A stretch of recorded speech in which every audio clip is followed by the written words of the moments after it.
They didn't come to fight. They came to die.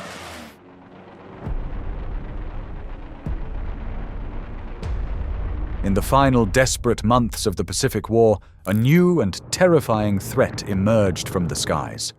No warning sirens, no negotiations, just the eerie whistle of a diving aircraft, and the chilling certainty that someone inside had made a choice not to survive the day.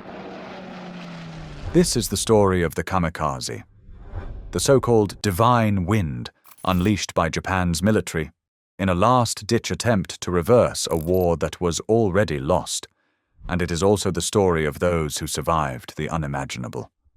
1944. The tide in the Pacific had turned decisively against Japan. One by one, the islands fell to the Allies. Their warships pushed ever closer to the Japanese homeland. For the Empire, the war was becoming an unstoppable nightmare. Japan's resources were running dry, fuel was scarce, skilled pilots were in short supply. Once victorious naval forces were faltering, and the hope for a conventional victory faded into silence. But desperation breeds innovation, and from this came something new, something extreme. If traditional attacks no longer worked, why not attempt one final devastating strike? Not one based on strength, but on terror. That was the twisted logic behind the formation of the Dokumentation, the Special Attack Units. The world would come to know them by a darker name: Kamikaze, Divine Wind. The myth that all kamikaze pilots were brainwashed fanatics doesn't hold up under scrutiny. The truth is far more complex and tragic. Many of these men were barely 17. Some volunteered, others were pressured. Their motivations were as varied as they were human: honor, guilt, nationalism, and in some cases simply the fear of being left behind while others acted. Some believed the propaganda, that their sacrifice might change the course of the war. Others were driven by desperation, convinced that their deaths might spare their families the horrors of an Allied invasion. Many wrote farewell letters before their final flights, filled with fear, uncertainty, and the quiet hope they would be remembered. Their training was rushed. The planes they flew were outdated, stripped of all non-essential equipment, and loaded with explosives. Navigation systems unnecessary? Return routes irrelevant. These weren't aircraft anymore. They were flying bombs with a heartbeat.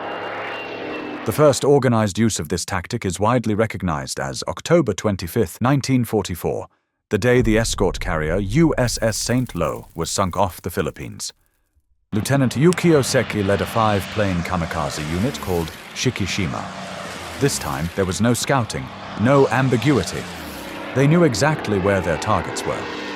Seki and his comrades plunged their planes into an American carrier group. He struck his target, precisely, lethally. The resulting explosion sank the Saint, Lo killing over 140 sailors. It was the first time in the war that a kamikaze attack completely destroyed a warship. But it would not be the last. What began as a desperate improvisation soon became standard doctrine. Over the following months, hundreds of kamikaze attacks were launched. Their tactics evolved. Rather than attacking alone, they flew in groups. Once near the Allied fleets, they would break off, each plane becoming a separate, deadly threat. Defense was nearly impossible. Radar, flak, fighter patrols, none guaranteed safety. Kamikaze flight paths were unpredictable, their purpose singular: to strike the bridge, the flight deck, the very heart of a ship. A single hit could cripple or destroy a vessel. USS Franklin, Intrepid, Belleau Wood, Essex, Saratoga, Randolph. Few carriers escaped unscathed. Some had to withdraw for major repairs. Others continued to fight, battered but afloat. Intrepid was hit twice. Both times she survived. But the toll was staggering. Fires, shattered decks, and lives lost in an instant. Death often came from a direction no one had expected, and faster than they could react. The U.S. Navy responded with a defense as old as conflict itself: form a circle. Destroyers would encircle aircraft carriers and unleash walls of flak, forcing kamikazes to fly into a deadly storm of fire if they wanted to reach their targets. Radar picket ships were stationed at varying distances, the early eyes and ears of the fleet. Every new blip on the screen could mean one thing: another attack, another potential tragedy. Anti-aircraft technology improved.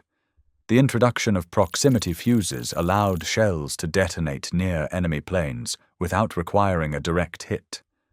But even this innovation wasn't foolproof. Kamikazes were fast, determined, and fully prepared to die. On July 26, 1945, just weeks before the end of the war, the British Royal Navy joined a strike operation against Japanese-held Malaya. Two ships sailed together, HMS Vestal and HMS Sussex. One kamikaze pilot zeroed in on Vestal. The impact was devastating. 20 men were killed, and the ship was so severely damaged it had to be abandoned and scuttled. It remains the only British warship confirmed to have been sunk by a kamikaze. Sussex, just alongside her, wasn't so lucky, or perhaps she was. She was also struck, but the damage was superficial. What remained was something eerie.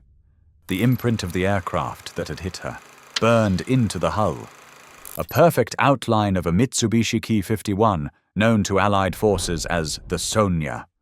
Witnesses would later say that just before impact, the kamikaze pilot raised his hands, a fleeting human gesture, forever burned into memory. What exactly happened?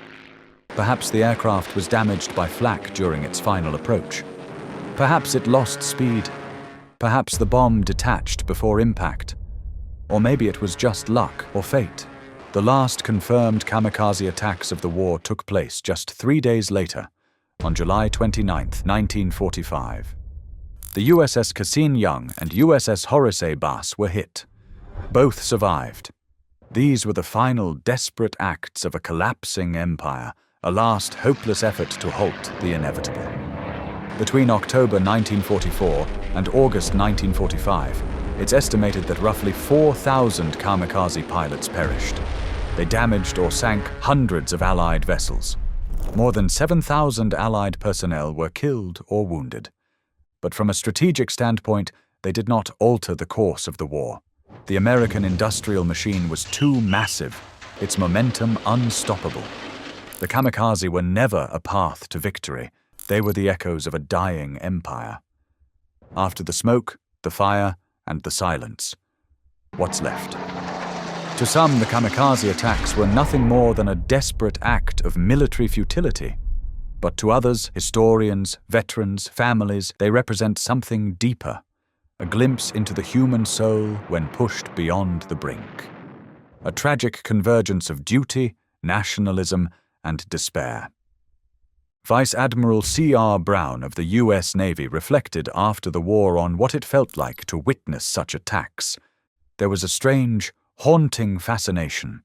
Each plunging kamikaze was like a theater performance viewed through stunned disbelief, even though we were the intended victims.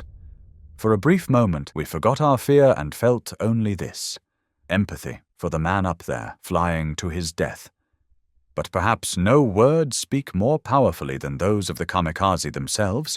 Ichizo Hayashi, a young kamikaze pilot, wrote to his mother just days before his final mission. His words were neither triumphant nor poetic, but raw and real. "I cannot honestly say that I wish to die for the Emperor, but it has been decided for me that I must die for him." Hayashi never came home, and with him vanished thousands more. Young men whose names history barely recorded. Their final flights ended not in glory, but in fire and in silence, swallowed by the sea. What remains are the stories, the scars etched into steel, the outlines burned into hulls, and the memory of a war that sent young men skyward, on a path from which there was no return. Share your thoughts in the comments below. Leave a like if this story moved you, and subscribe for more powerful explorations into the most compelling chapters of military history.